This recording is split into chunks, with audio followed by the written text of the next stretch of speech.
Good morning, everyone. We're ready to get started. My name is Nadia Gossity, and I'm the Associate University Librarian for Special Collections, Preservation, and Digital Strategies here at WashU Libraries. And it is my pleasure to welcome you today to the New Directions in Design History Symposium. When Aggie Toppins reached out to us about the initial planning for this symposium, we were so excited to collaborate and support this program. We recognize the leadership that SamFox faculty and students have had in establishing the dynamic field of design history, as well as visual culture studies. The libraries are honored to host this symposium to highlight the work of scholars and students, as well as our own special collections that support research in this field. Design and visual culture is a growing collecting area in our Department of Special Collections, and these materials are some of the most heavily used for instruction and research. Since 2019, the libraries has been in partnership with SamFox on the successful MFA in Illustration and Visual Culture program. Throughout this program, students work and engage hands-on with special collections materials, primarily from our Dowd Illustration Research Archive, to support their visual culture research and illustration practice. We're so excited to show off the success of that program with a lightning round panel later today of alums and current students. At 11:30, you are all invited to visit the Special Collections classroom, which will be right through these doors, to view a curated display of objects from our rare books collection that highlight design history. The majority of these materials on display are frequently used to support instruction by many SamFox faculty, including many of today's speakers. And later this afternoon, we'll be hosting a reception at our West Campus location, and that also includes a tour of our Dowd Illustration Research Archive. We did require a registration for this event, given space limitations, but I hope to see many of you there. And finally, I encourage you to visit our exhibitions in Olin Library. Of particular note is the legacy of Irv Doctor from Canvas to Classroom, which highlights the illustrator's prolific career. This exhibition is in the Newman Tower, and it will be on display through July. Like all of you, I'm looking forward to getting into today's exciting program, and I'm happy to more formally introduce Aggie Toppins, Associate Professor and Chair of Undergraduate Design at SamFox School of Design and Visual Arts. Thank you.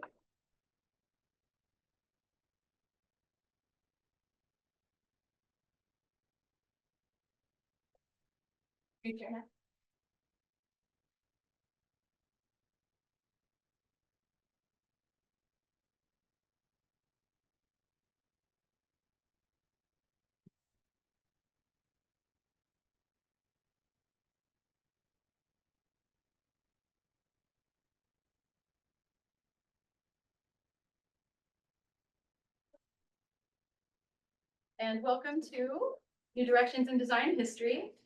As Nadia said, my name is Aggie Toppins. I'm an associate professor of communication design here at WashU, and I recently wrote this book, which will be published. It'll be published in 20 days. So my book surveys the terrain where graphic design practice and historical research meet. Within this terrain, I locate positions from which to make design-based inquiries that engage with history in a number of ways. Not long ago, there was a chasm between what design practitioners do and what design scholars do.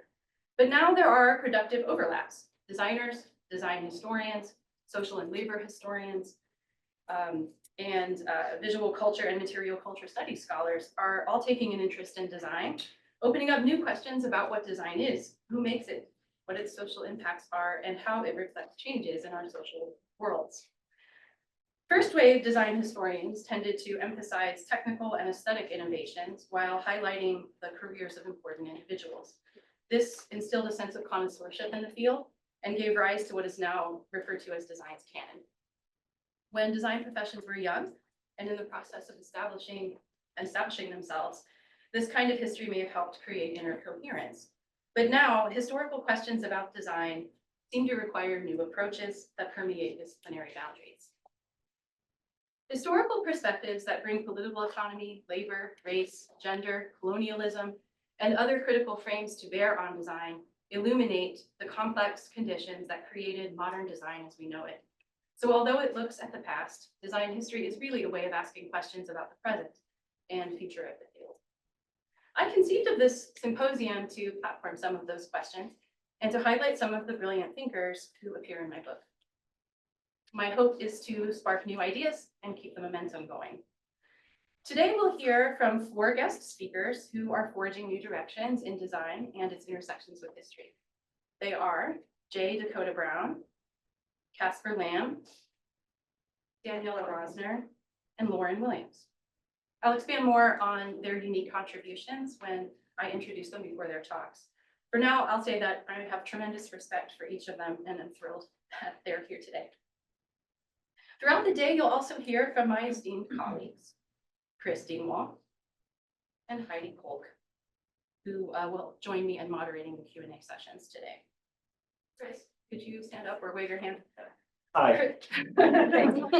Chris Dingwall studies the history of American and African American cultures at the crossroads of material culture, race, and political economy. He is the author of the forthcoming book, Selling Slavery, Race and Industry of American Culture, which will be published by Cambridge University Press. And he is the lead author, working with David Hart and Daniel Schulman on Black Designers in Chicago, to be published by the University of Chicago Press. Is Heidi here? Heidi? There's Heidi. Heidi Aronson Kolk is a cultural historian who investigates the politics and practices of memory in the United States, particularly through the history and landscape of American cities. She is the author of 2 books, Taking Possession, The Politics of Memory in a St. Louis Townhouse, and the forthcoming What Still Remains, A Cultural History of Negative Heritage, to be published by the University of Chicago Press. She is the co-editor with Ivor Bernstein of The Material World of Modern Segregation, St. Louis in the Long Era of Ferguson. And with Kelly Murphy, she is co-editing the forthcoming Beauty and Enormous Bleakness, The Design Legacy of the Interned Generation of Japanese Americans. I wrote about Heidi's concept of negative heritage in chapter 6 of my book.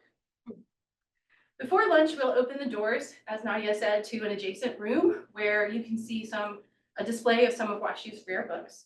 And if you registered for it, there will be a tour at 4:30 of the Dowd Illustration Research Archive, or DIRA. Some of you have DIRA stickers, which holds original art and printed materials related to illustration, graphic design, and digital culture.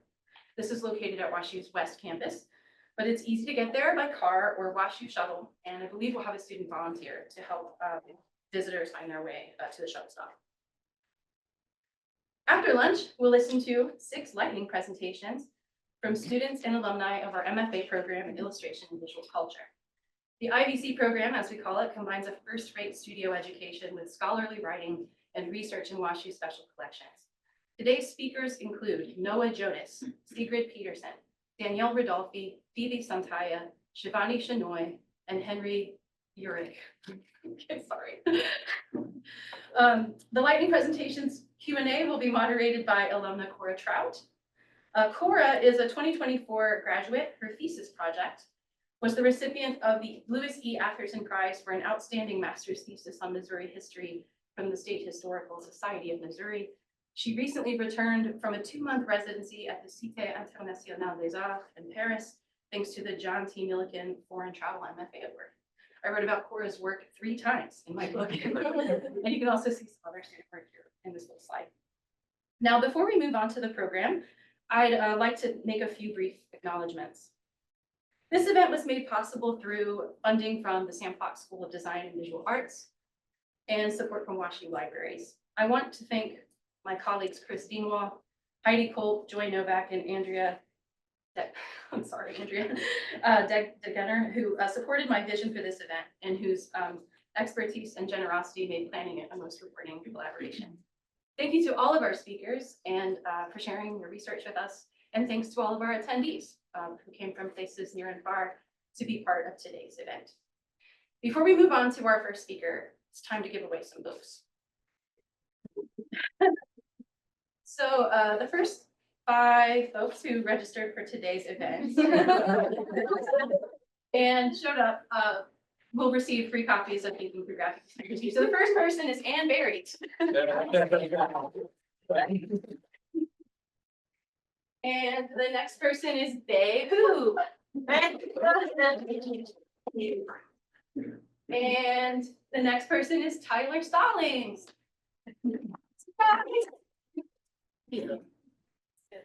And the next person is Igor Armendis. Thank you. And then our fifth person is Mary Grayson Betts. Is Mary here? Ooh. Wow. We have to move on. Is Alicia Duval here? All right. Thank you. All right. I know. Okay, so we're gonna switch to a new presentation now. Okay, stop screen sharing. Okay, great. So should, tell me what to do next. I think Dakota should come. Okay, Dakota, do you wanna come up and forward your presentation? I know that you have, you figured out how to do it. I'm gonna struggle with the technology, but you'll see that it's on point for what I'm saying.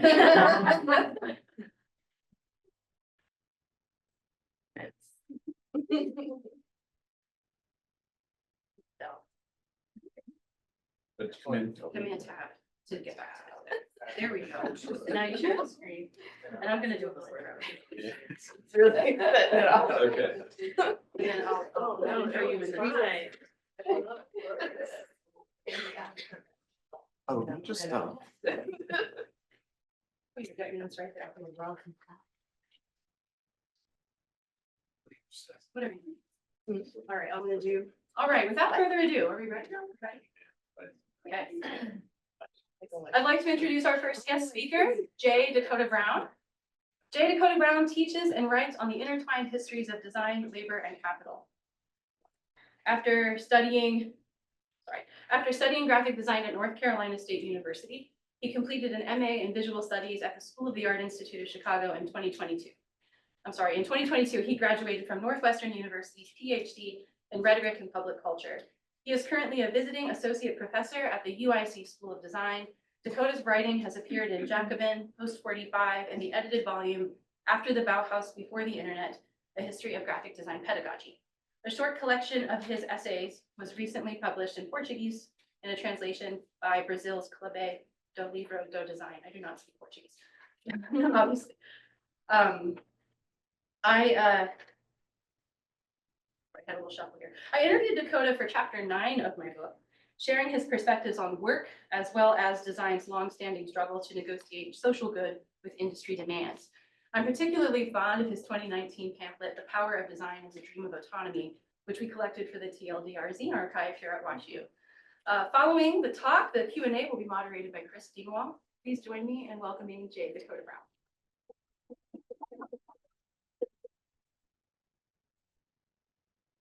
Thank you, everybody, so much for organizing this, and I want to especially thank Aggie for all her support of my work over the last few years.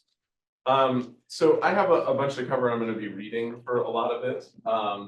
One thing that I was sort of thinking of on the way down here was that maybe one thing that ties the presentations and the book together is this sense of being kind of like embarrassed by the canon.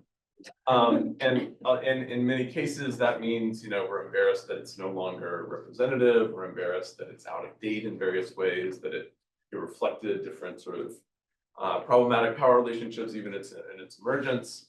The kind of embarrassment that I want to talk about today is the embarrassment that you get when you find something in canonical writing that's unnervingly contemporary.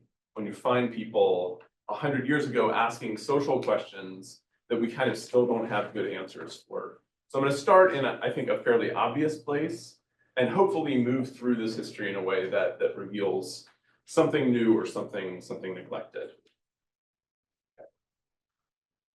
So in Europe between the wars, Jan Schickhold and Ella Zitsky emerged as important voices of a new sensibility in typography and printing. For both men, this was not just a matter of form. The new spirit included complex transformations in politics and culture that required close analysis.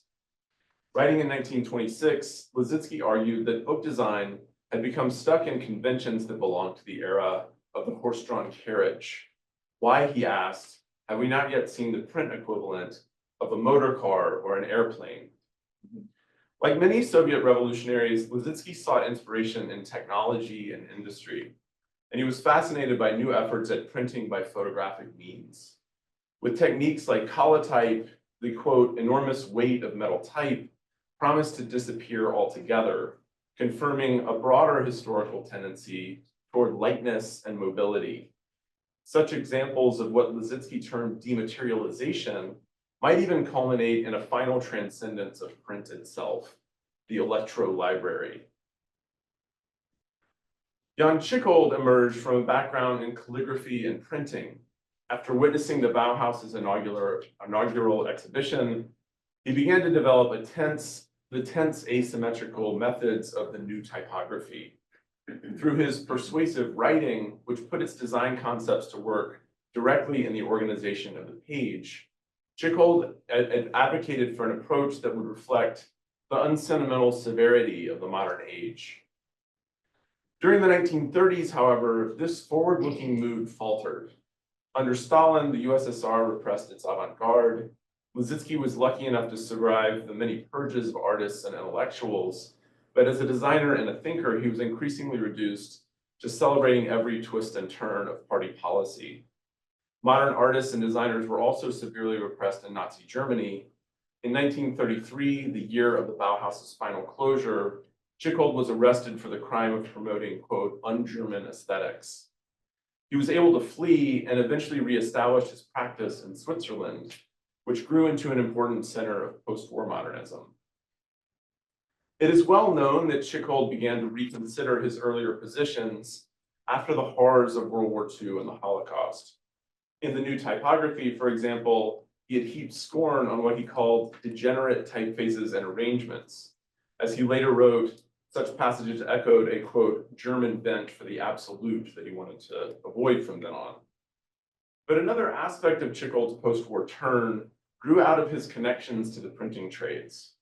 While new techniques and technologies promised designers an enlarged scope for play, as he called it, they degraded the autonomy of the printer in equal measure. As he wrote in 1946, for the worker, machine production has meant a heavy, almost deadly loss in the value of experience. That something is modern is by no means the same thing as saying that it has value or even that it is good. Much more, is it evil? But since we are unable to manage without machine production, we must accept its products simply as facts, without worshiping them on account of their origins. Today, I want to begin by taking Tschichold's warning seriously. But we should also acknowledge that Lizitzky's predictions have proven startlingly accurate. Beginning in the mid-20th century, metal type was indeed supplanted by photographic media in systems that by the 1970s were increasingly driven by electro-libraries of dematerialized data. By the end of the 1980s, the digital convergence had merged writing and image making into a single interface. The century-long metamorphosis between Gutenberg's press and today's graphic design software, centuries, I should say, would seem to confirm a narrative of progress. It streamlined repetitive and strenuous work, it increased the circulation of information and civic debate, and it enabled novel forms of expression. None of this, however, occurred in the communist future of humanized technology that Lizitzky seems to assume.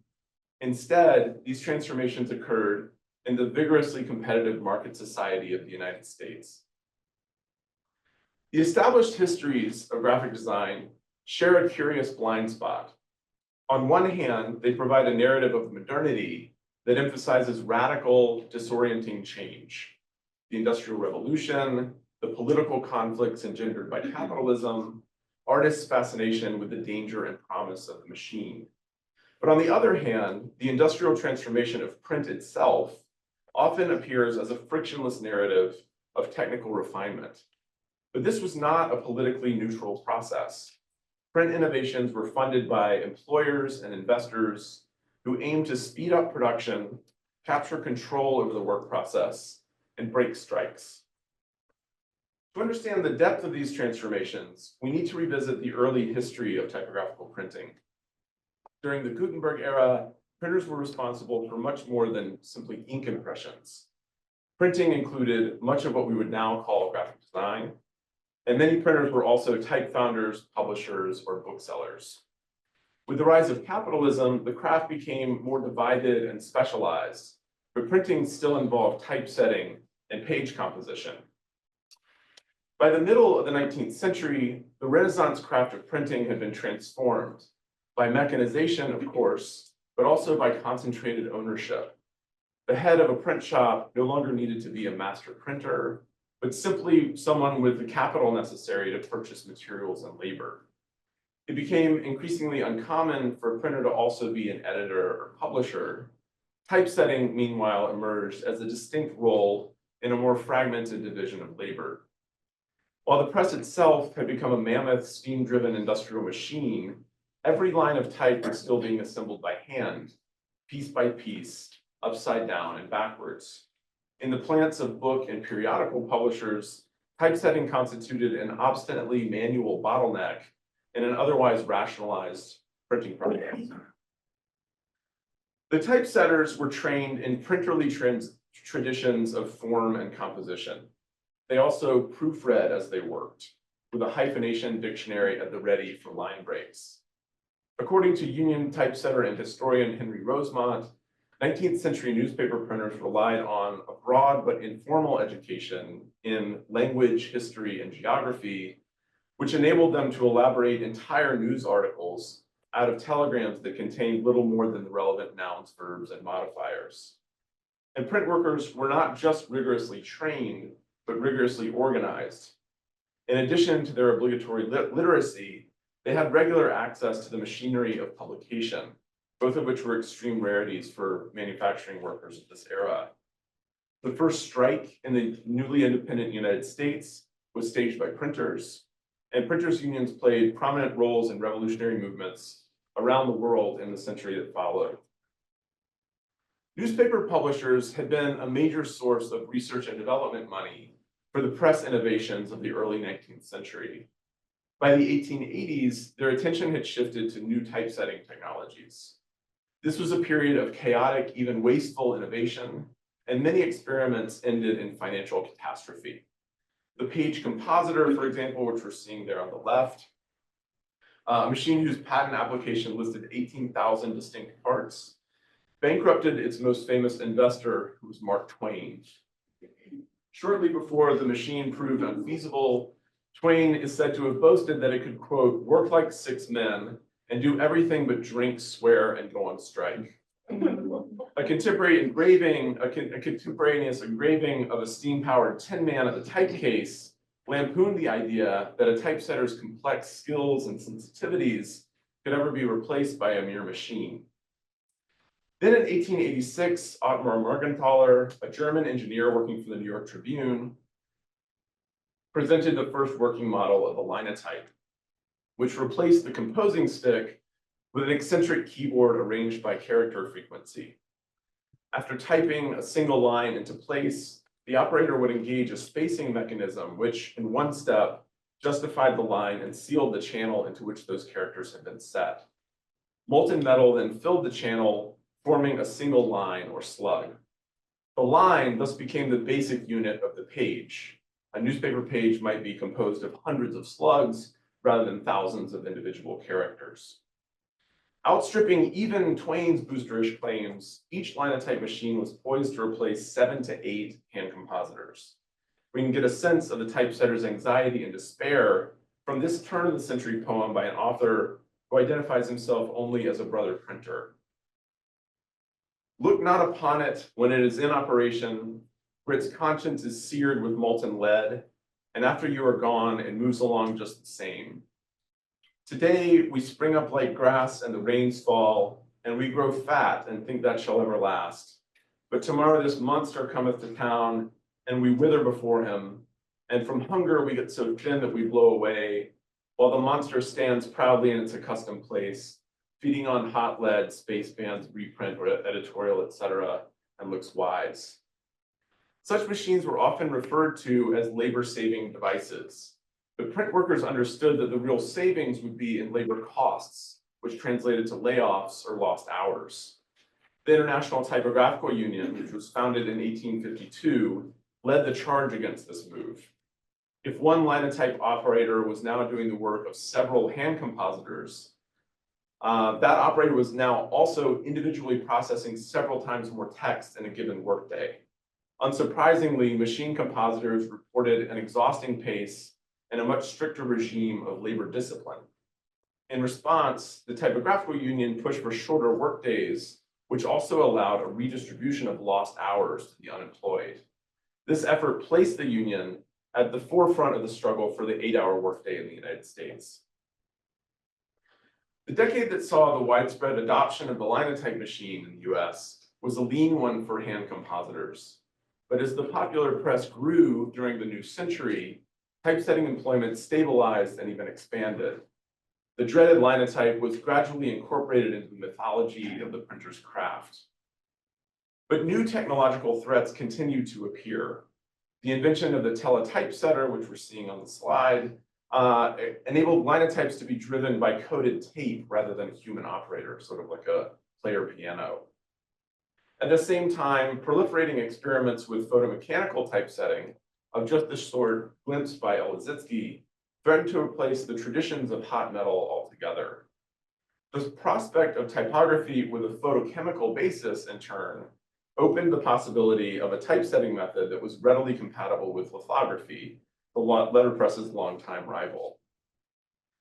In the 1940s, an enhanced version of a much humbler machine mounted another threat to the typesetter's livelihoods. New justifying typewriters like the Verityper combined the now standard QWERTY keyboard with new counting and spacing mechanisms. Because this process bypassed the linotype's eccentric keyboard and metal foundry controls, it allowed clerical workers to do basic typesetting. These innovations promised to render the typesetting process quicker and lighter, as Liszewski would expect, but from the standpoint of the typesetter, the process was considerably less efficient than linotype composition. Each line had to be retyped twice. The first pass calculated the total space occupied by the characters in that line, and then the second pass distributed the remainder of that space between the words to justify the line. During typographical union strikes in Texas and Florida in the mid-1940s, publishers invested in justifying typewriters, and in the words of one print historian, simply, quote, hired women to work on them. The next proving ground would be the Chicago Tribune, one target of a citywide printer strike that lasted from 1947 to 1949. And the work process that I'm about to describe is a description of what you're seeing. During the strike, the Tribune initiated an experimental work process in which existing clerical workers became typesetters. Justified columns produced on the typewriter were pasted up on paper grids, and pages were then photographically transferred to zinc plates, a costly process normally reserved for illustrations. During the first month of the strike, 47 different regional newspapers sent representatives to Chicago to observe the process of publishing a newspaper without linotype machines and without a union. But there was a different mood in the streets. The experimental methods had yielded a lopsided and unfamiliar work process, both faster and slower at specific steps than the established sequence of production. As one union newspaper reported, the Tribune had to make extreme and often unworkable adjustments to article and advertising deadlines, yet they were regularly, quote, 12 to 72 hours late with the so-called news. The article went on to report that the sheer typographic ugliness of the paper increased public sympathy for the strike. An unusual number of papers were returned unsold, and executives apparently looked the other way as newsboys trashed their leftovers at the end of the day.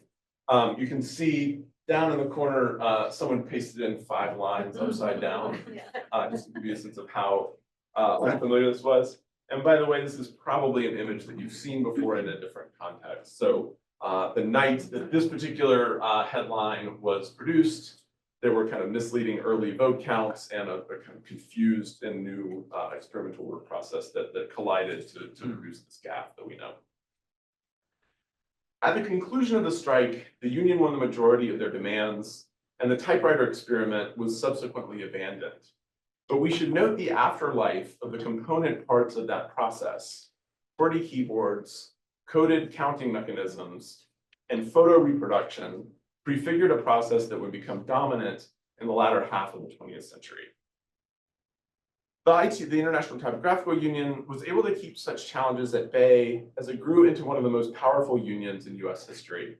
The teletypesetter, for example, was still forbidden by union contracts 30 years after its invention. It was only in 1964 that the New York City local signed a contract allowing linotypes to be run on coded tape rather than a human operator. But the condition was that employers had to pay 100% of the profits deriving from that machine into the union's automation fund. While this price was prohibitively steep for many firms, it did open the door to similar agreements on phototypesetting and later computing.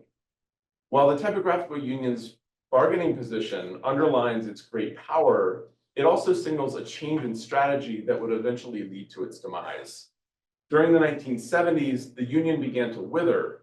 Instead of organizing typesetters working with the new technologies, it prioritized the job and pension security of existing members.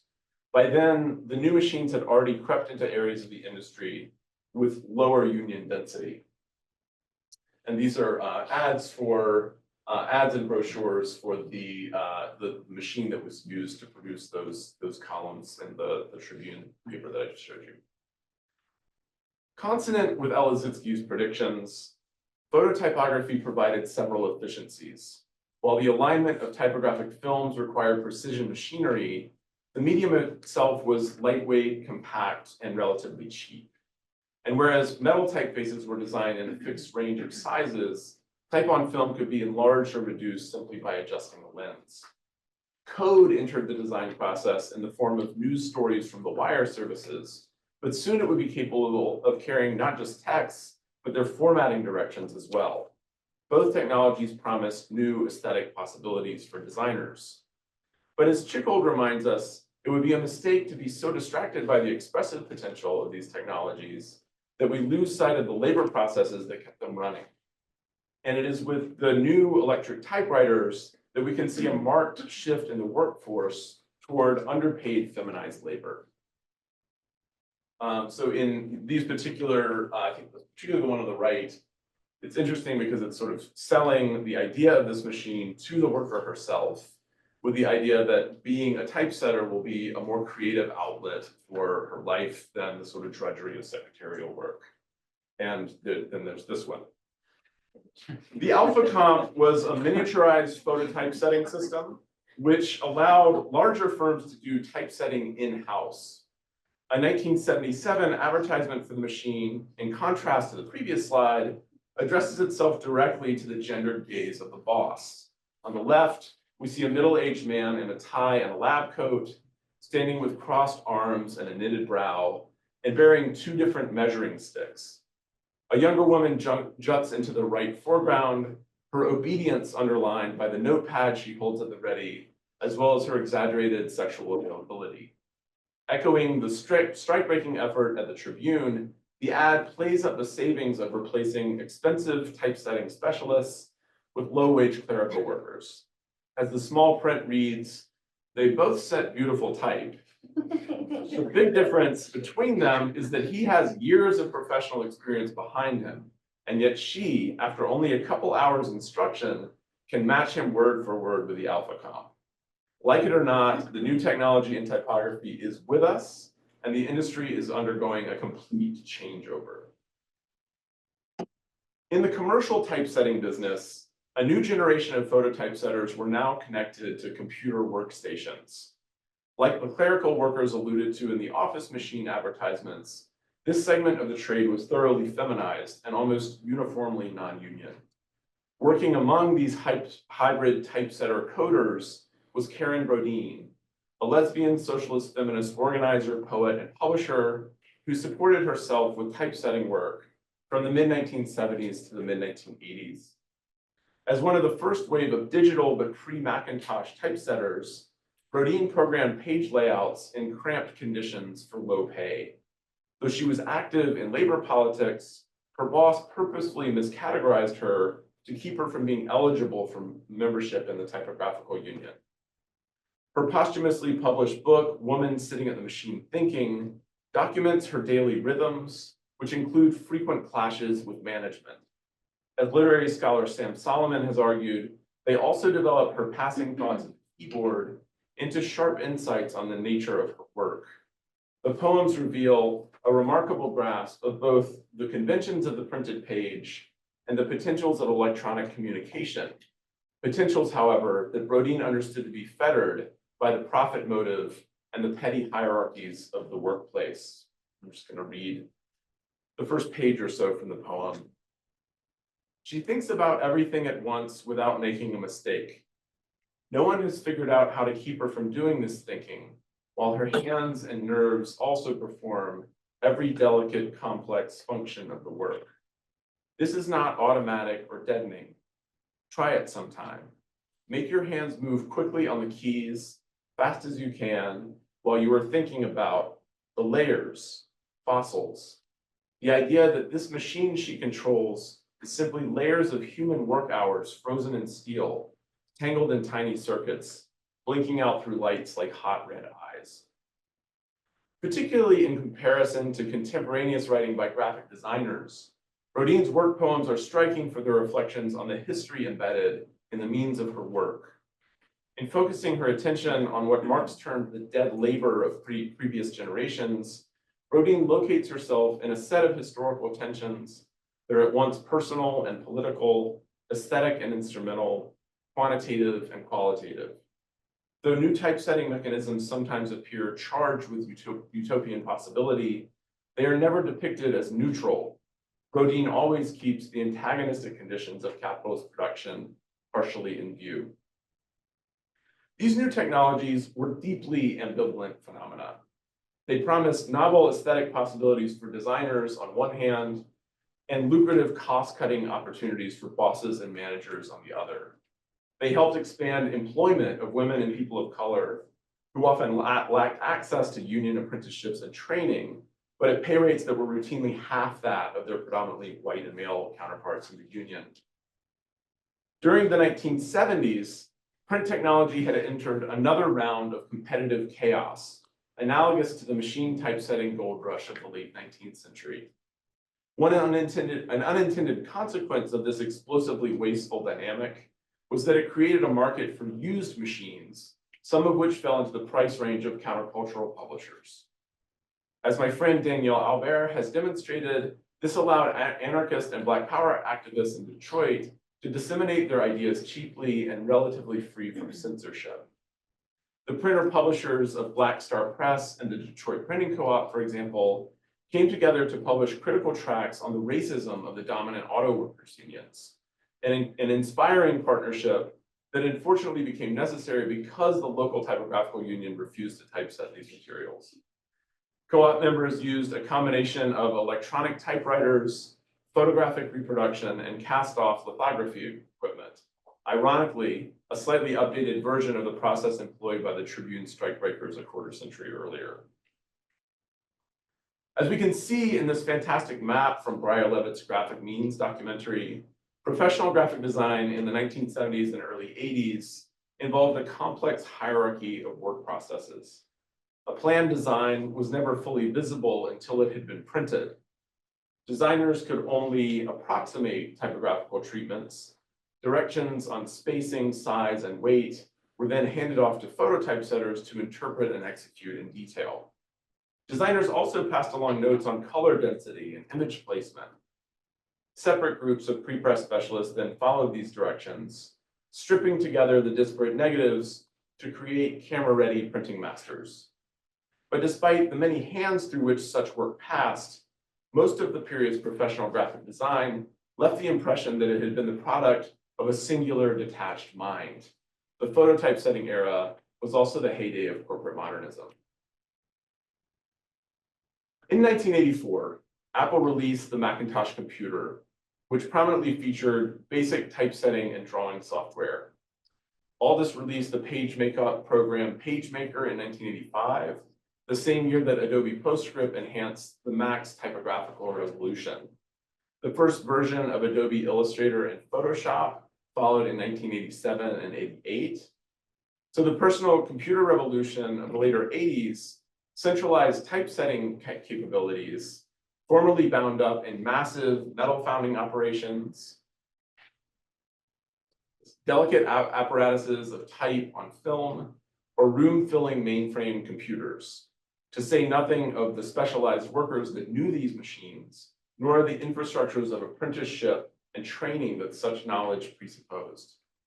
Tasks that had once been contracted out with some combination of strict direction and trust were, in the Macintosh era, now fully in the hands of the individual designer, from the smallest details of letter forms to the organization of entire books. And I want to argue that this moment, starting in the mid-80s or between like 1984 and 1986, is the genesis of a paradigm that's still very much current in design history. And it's not just the software, it's the demise of the ITU, it is the emergence, for example, of Philip Meggs's book the year before the Macintosh came out.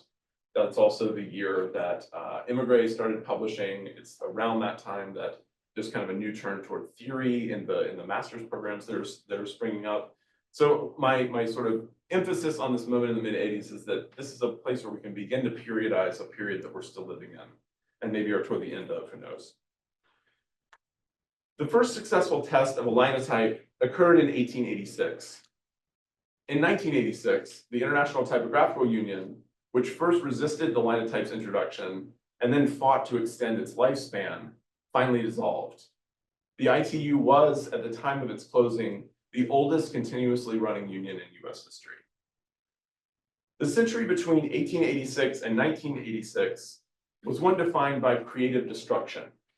Disruptive machines and novel forms of work sprung up almost overnight, only to be rendered obsolete in their turn.